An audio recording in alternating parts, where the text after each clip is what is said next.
بسم الله الرحمن الرحيم. مشاهدينا الكرام، اهلا مرحبا بكم في حلقه جديده من حلقات احلى ما فيك.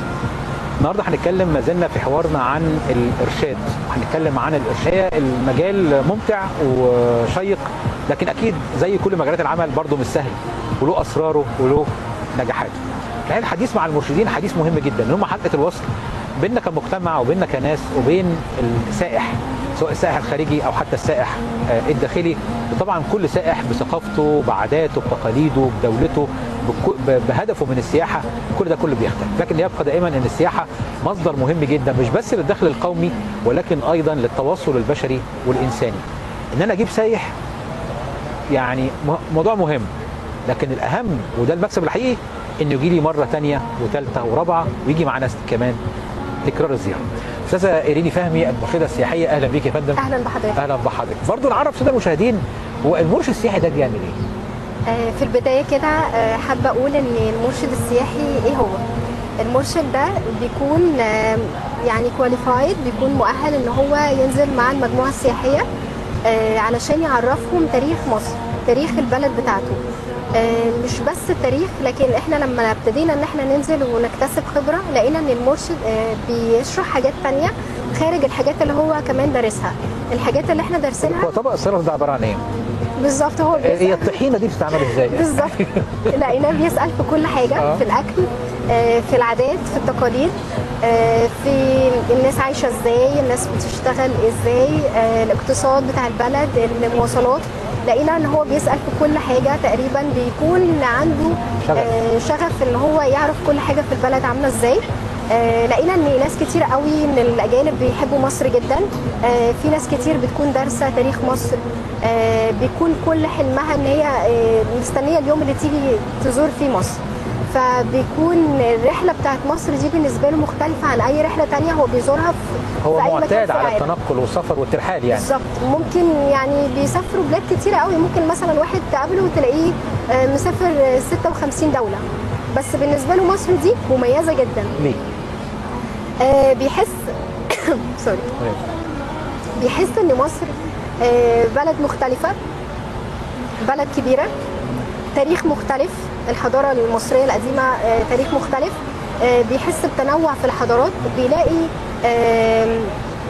تنوع في العادات والتقاليد بتاعتنا، مختلفه عن العادات والتقاليد بتاعتهم او مختلفه عن البلاد اللي هو زارها.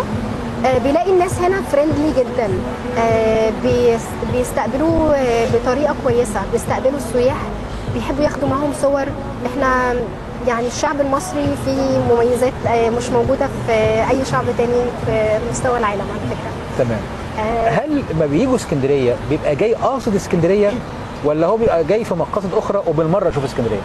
لا، ممكن في كده وفي كده. يعني في ناس بتكون حابه اسكندريه عشان هي سمعت عن اسكندريه، خاصه البلاد او السياح اللي هم عايشين على مستوى يعني على ساحل البحر المتوسط، زي تركيا، زي ايطاليا، زي اليونان، زي اسبانيا. هم سمعوا اوريدي عن اسكندريه، فبيكونوا حابين يجوا اسكندريه عشان يشوفوا المكتبه، يشوفوا كوم الشقافه، مقابر كوم الشقافه، يشوفوا القلعه. بيكون دارس عن اسكندريه.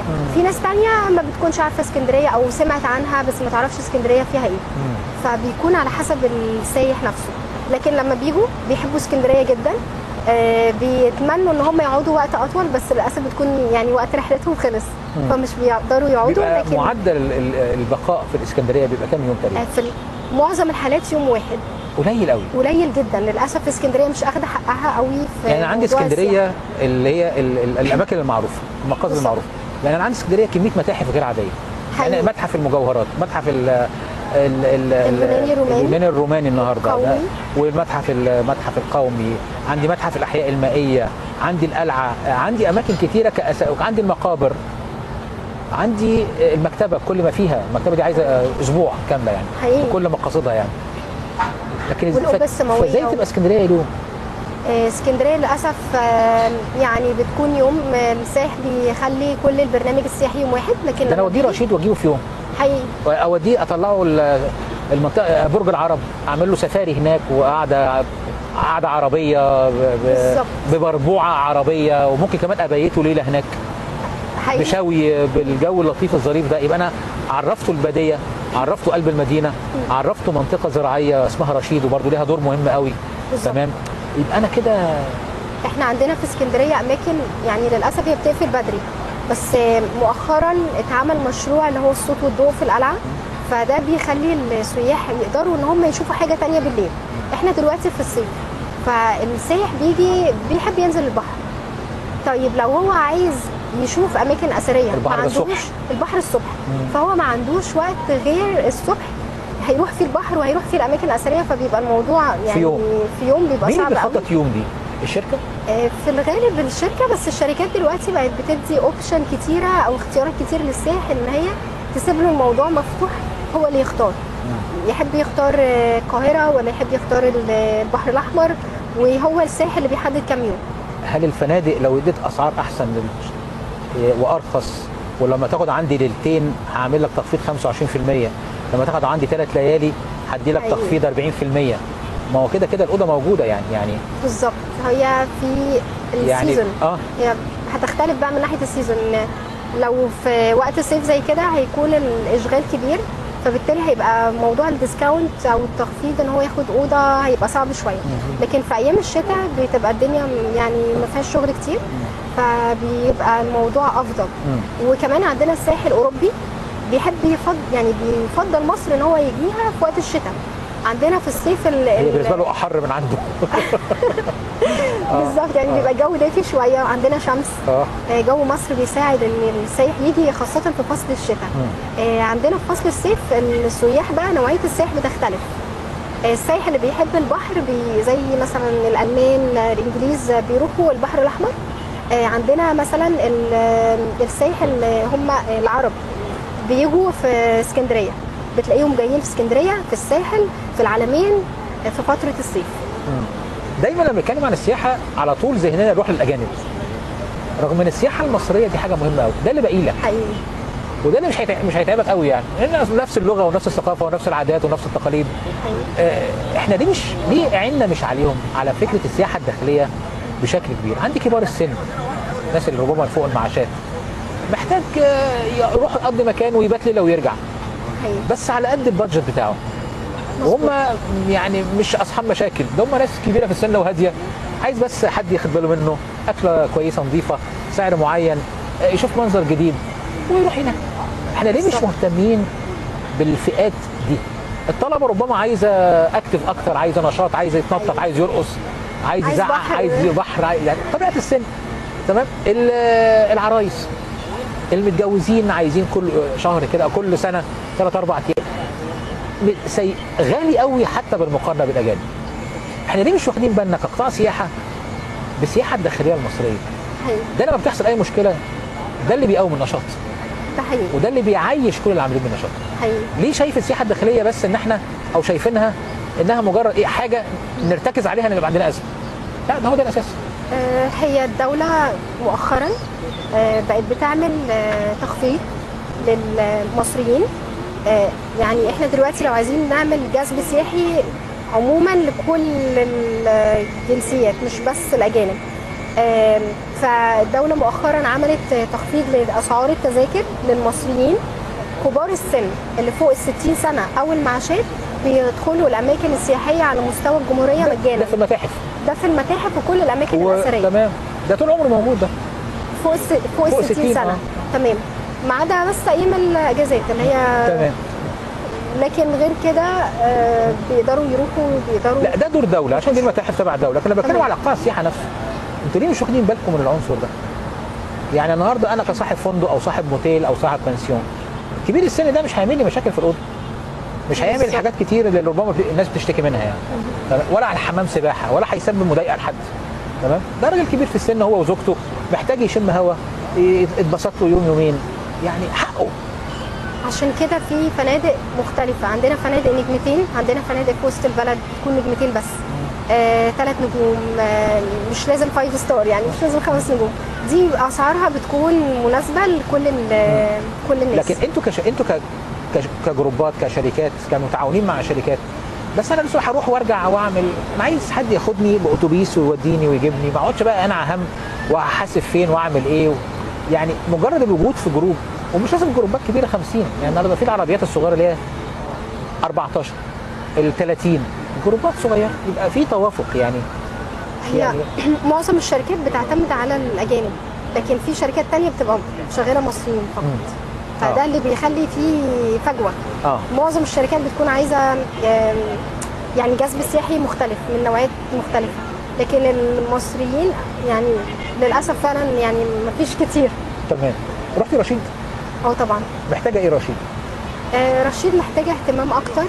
رشيد جميله جدا، فيها اماكن سياحيه كتيره قوي، فيها اكتشاف موقع اكتشاف حجر رشيد، فيها المتحف، متحف رشيد يعني فيه اثار مش موجوده في اي مكان تاني، فيها اثار اسلاميه كتيره جدا. النيل، بتاخد رحله بالمركب في النيل. بس ما عنديش لسان زي بتاع راس البر للاسف. يعني ده يعني انت عندك قلعه قايتباي في رشيد، دمياط ما فيش فيها قلعه قايتباي، بس الممشى هناك واللسان شيء مبهر. ومع ذلك برضو راس البر للاسف يعني ما تعتبرش يعني منطقه جذب سياحي كبيره.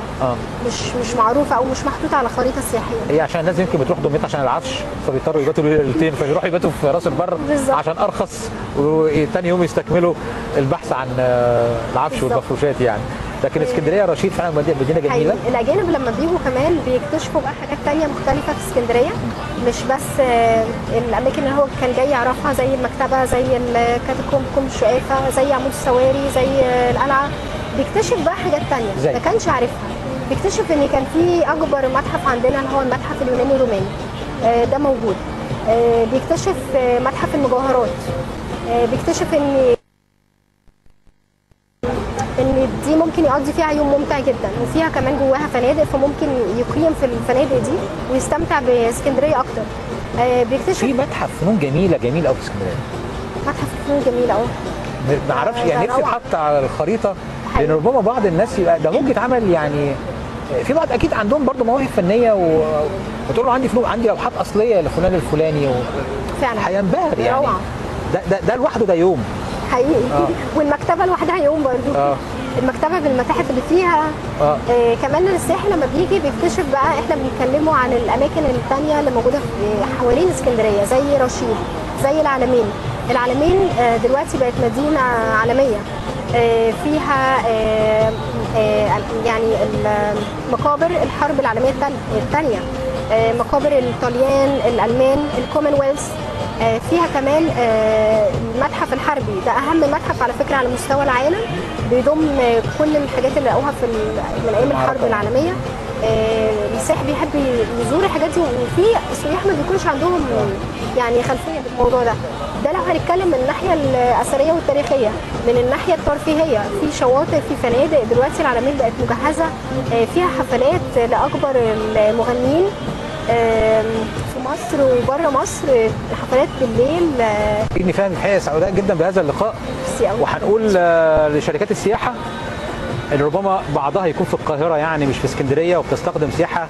اسكندريه مش على الهامش، اسكندريه مش ليله واحده، اسكندريه ممكن تبقى ليلتين وثلاثه واربعه، اضافه للسايح ومكسب وحاجات كتير. ومن طالب من مقدمي الخدمات السياحيه بالاسكندريه، ادوا اوفرز احسن، ادوا اسعار احسن، خلوا الشركات تجرب ان السائح يقعد يومين وثلاثه. اسكندريه مش مجرد ليله واحده، اسكندريه كبيره جدا جدا ومهمه جدا جدا جدا، زيها زي كل مكان في مصر. شكرا يا فندم. حضرتك.